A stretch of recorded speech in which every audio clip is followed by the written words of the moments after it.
A new consciousness is developing which sees the Earth as a single organism and recognizes that an organism at war with itself is doomed.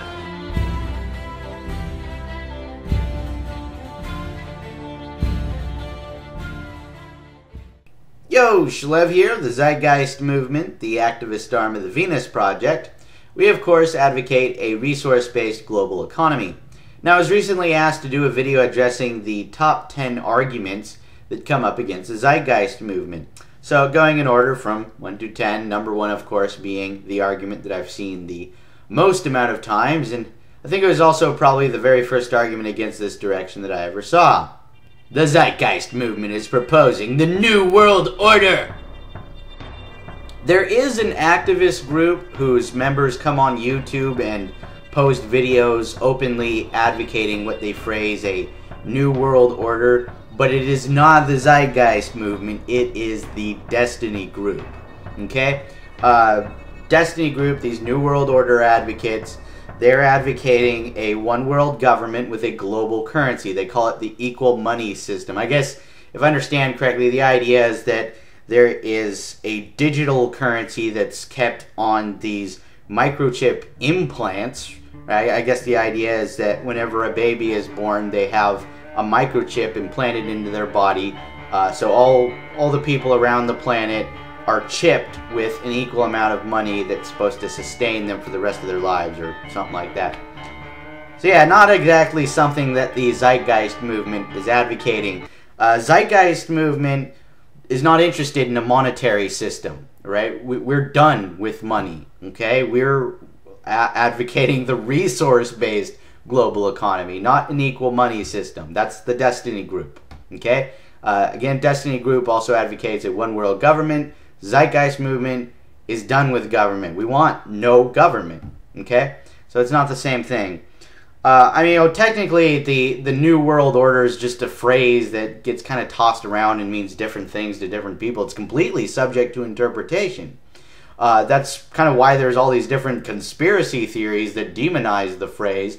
And so you have all these different theories that come up with all these different elites who want to enslave humanity. So you have the shape-shifting reptilian elite, or the satanic elite, or the Jewish banking elite.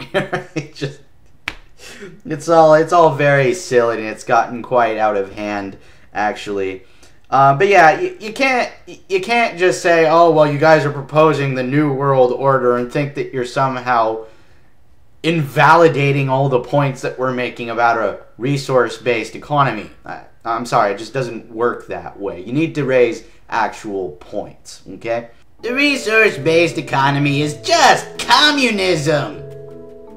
Now, this argument is really not too dissimilar from the last one. They're both taking advantage of the fears that people have of certain subject to interpretation words. You look up communism in the dictionary, you find multiple definitions, alright? There's no one specific thing that it refers to. It's a word that our society has gotten a hold of and has turned into a game of telephone, so it gets passed around and means different things to different people, okay? So no one can really dogmatically stand by any particular definition and say, this is what it means, all those other definitions are wrong, right? No one's in a position to do that. But anyway, here's how this typically goes down. Here's how people usually use this, it's communism argument, right? Someone will approach a member of the Zeitgeist Movement and they'll say, you know, hey, this resource-based economy that you're advocating, that's just communism, which has been repeatedly put into practice and proven time and time again. It'd just be a horrible idea. To which a member of the movement very often will respond by looking at examples of times when people put into practice something that they called communism, and we'll look at what they produced and we'll go, well, wait a minute. That society used money, they used a military, they had prisons and police, right? All these things that do not exist in a resource-based economy, right? So we're pointing out how a resource-based economy is incongruent with communism, thus showing that it's not the same thing, right? We point this out to people who are making this it's communism argument, but they have a rebuttal, right? And that's that well, those examples of communism are not examples of true communism. You don't know what true communism is. You're ignorant, right? You haven't read the Communist Manifesto, you uneducated person.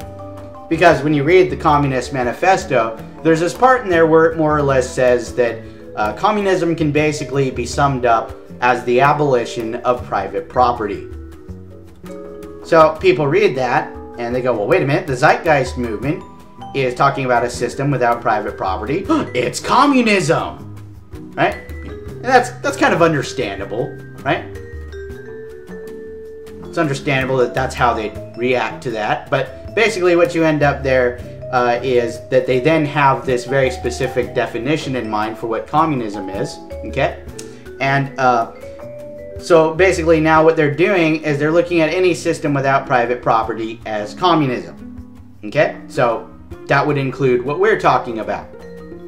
So this still leaves the question though, well, why are they saying that this has been repeatedly put into practice and shown to be just a horrible idea? All right?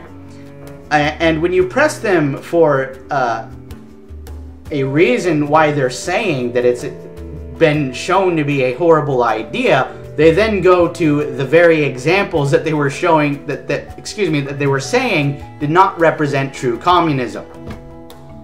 So basically they end up contradicting themselves because they're like, well, that's not true communism. This is what true communism is. And then you ask them, well, what's wrong with that? And then they go to the examples that they already said, well, this isn't true communism, right? It's kind of a dishonest approach. You know what else is dishonest is pretending that the only systems in which there was no private property were called communism. Okay? Let's face it, most of human existence took place in a time before anyone made up this idea of private property. All right? Private property is just an idea that is completely make-believe. And it coincides more or less with the rise of what we call civilization. All right? Which has only been around for a few thousand years, right? Humans have been around for a few 100,000 years. Or, depending on your definition of a human, because that too is subject to interpretation. Some people would place, humans back 2 million years, maybe even further, right?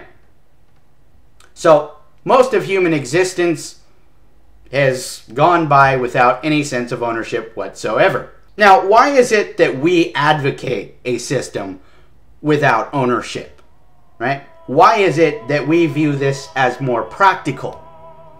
It's because when you look at societies that have existed throughout time across the planet, who had no sense of ownership, who shared the abundance of resources that was available to them, that they didn't have to resort to debt or servitude to get these resources, right? They just shared these resources without any sense of ownership.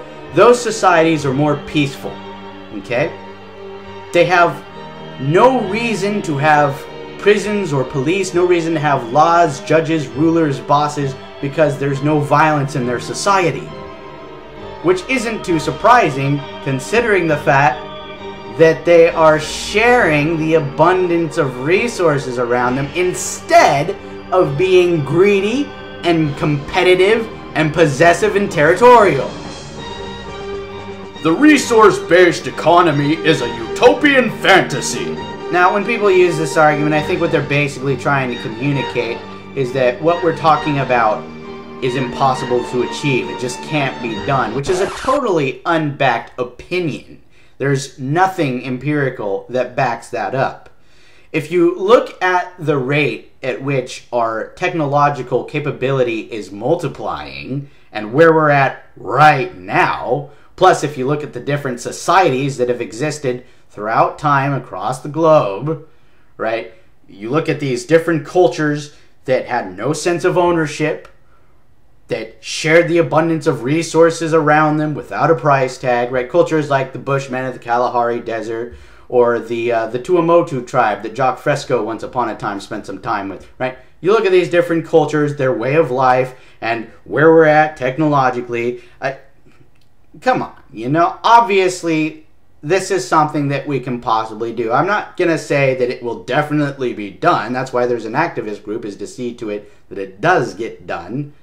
But it's definitely possible to achieve this. Alright? The Zeitgeist Movement is a cult! That's not an argument. That's just a fucking insult to all the members of the movement. That doesn't raise any points against the resource-based economy whatsoever. Epic fail!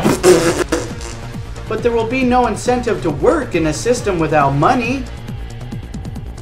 Now, it's true that there are certain tasks that people in our present system are just unwilling to do, at least on a full-time basis, without monetary compensation.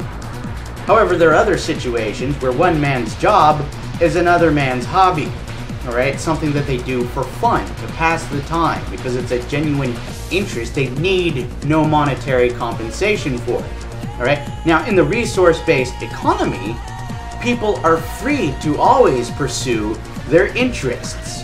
Okay? So basically, the jobs that no one wants to do, that they would need compensation for, are done by machines. The market is what drives innovations.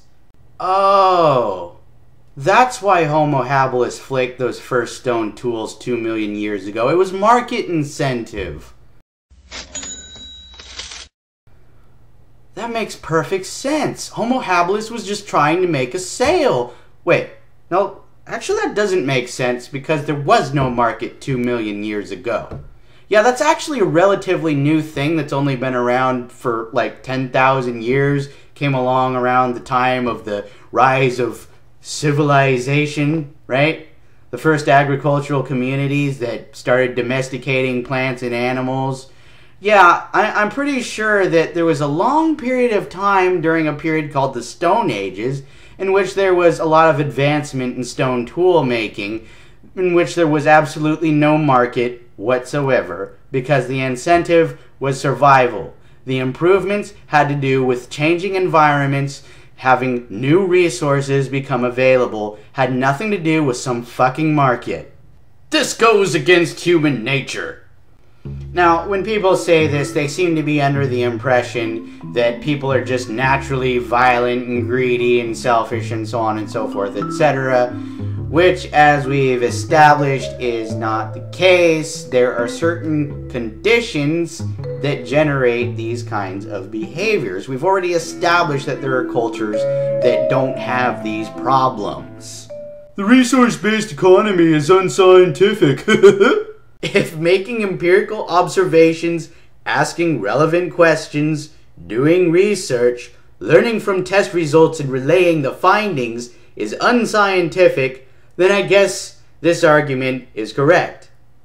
However, as it turns out, those things are scientific, and these things were done to arrive at the conclusion that the resource-based global economy appears to be the way to go. The Zeitgeist Movement is untrustworthy. Yeah, we're not trying to build a church. This isn't about trusting us. We're an awareness-raising movement for the resource-based global economy. Alright, I don't know most of the people in this movement, so I don't have any reason to trust them. Yet I joined this movement. Why? To see if there was anything I could do to help bring about the resource-based economy. That's what it's about. It's not about trusting people in a group that anyone can sign up for and say, hey, I'm part of the Zeitgeist Movement. The resource-based global economy is un-American. Ah, so fucking what?